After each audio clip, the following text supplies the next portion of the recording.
Olá, pessoal, sejam bem-vindos a mais uma videoaula nesse formato de aulas remotas.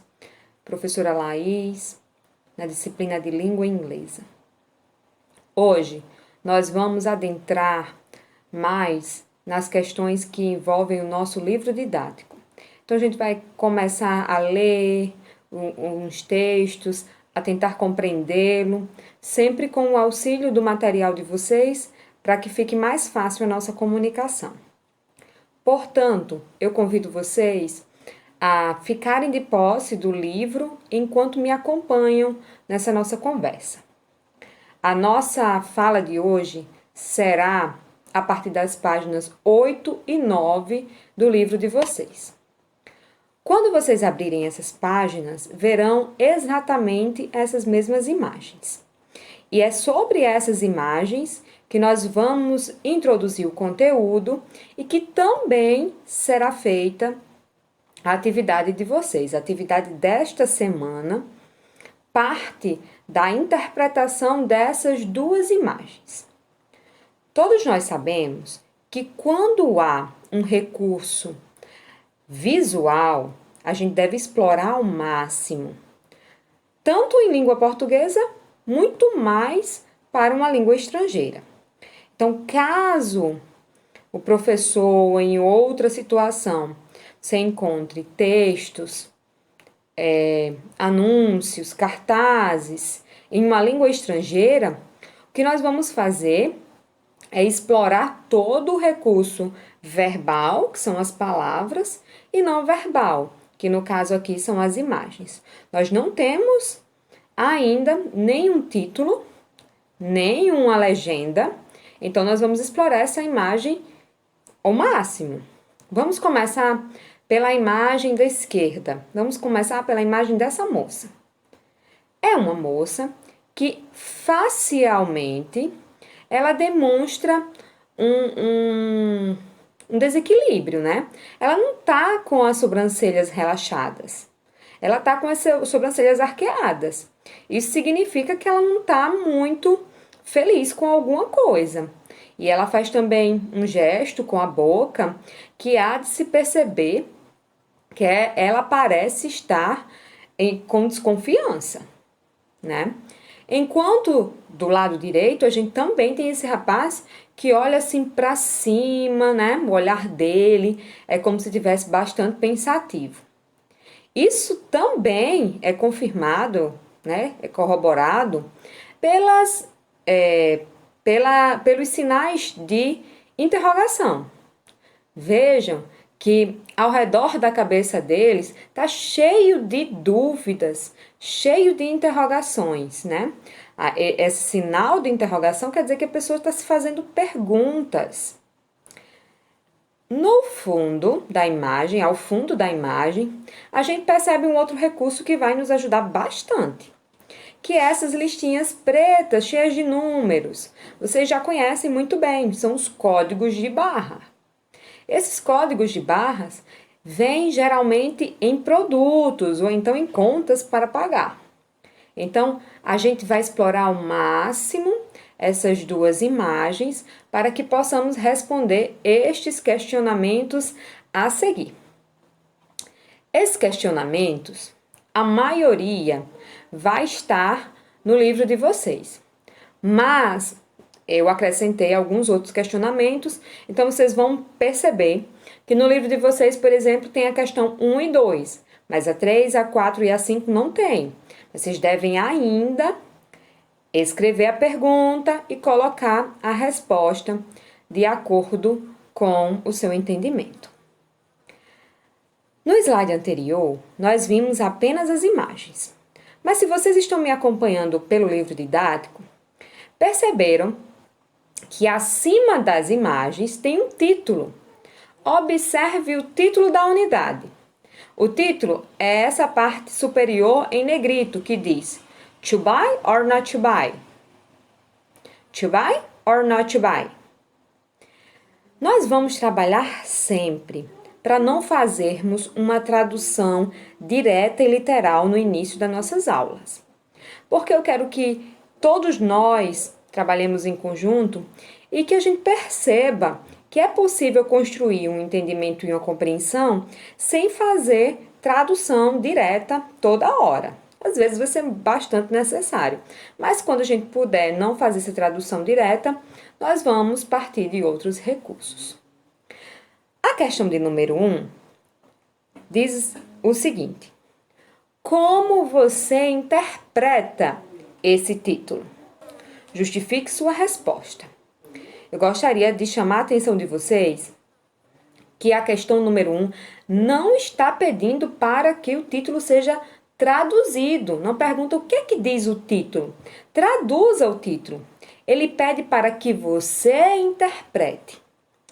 Então, não é do seu conhecimento todas as palavras do título, mas é do seu conhecimento, a gente já explorou todas as imagens.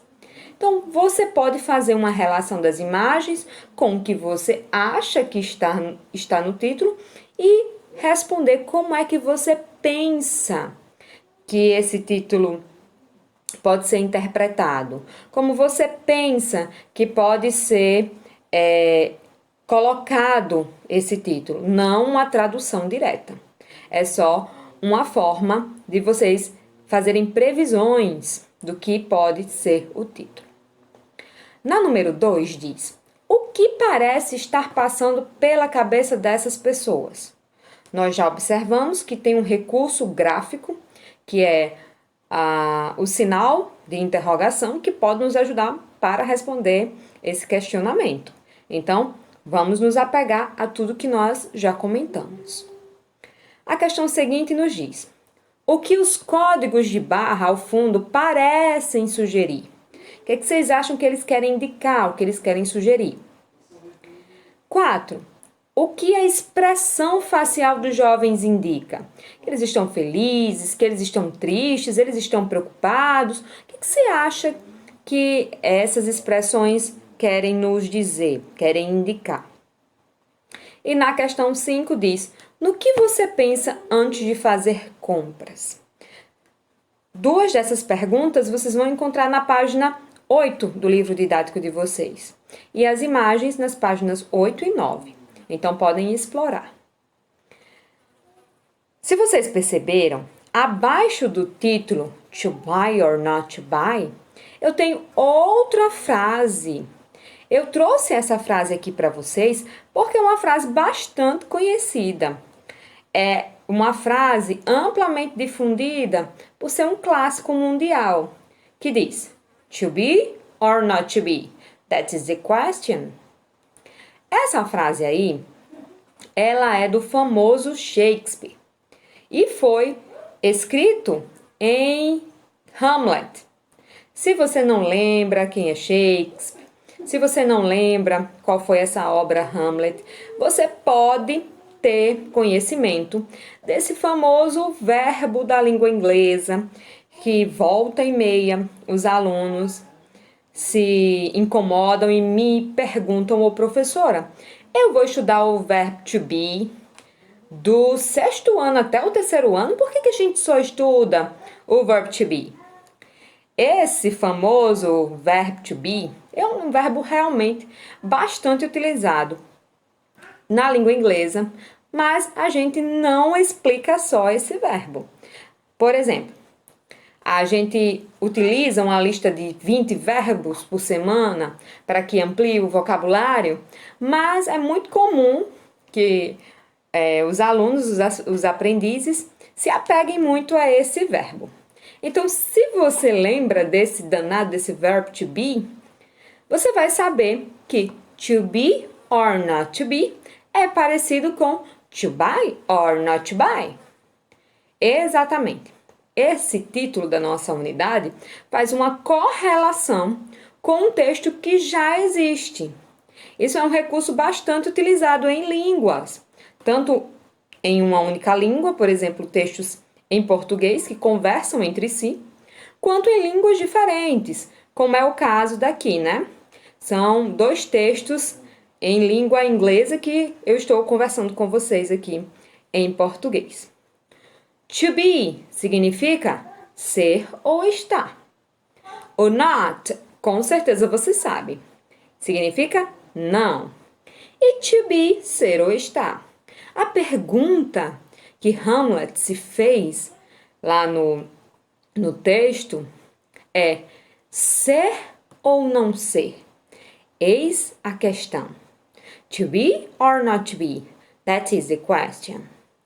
Vamos pensar o que é que o autor do nosso livro quis dizer com o título To buy or not to buy? Vamos mais adiante. Agora, nós vamos explorar um pouquinho do pre-reading. O que significa isso? Todas as vezes que a gente for fazer uma leitura um pouco mais detida, que a gente for nos debruçar sobre um texto, nós vamos fazer uma pré-leitura. A gente vai começar a falar acerca daquele texto sem necessariamente adentrarmos.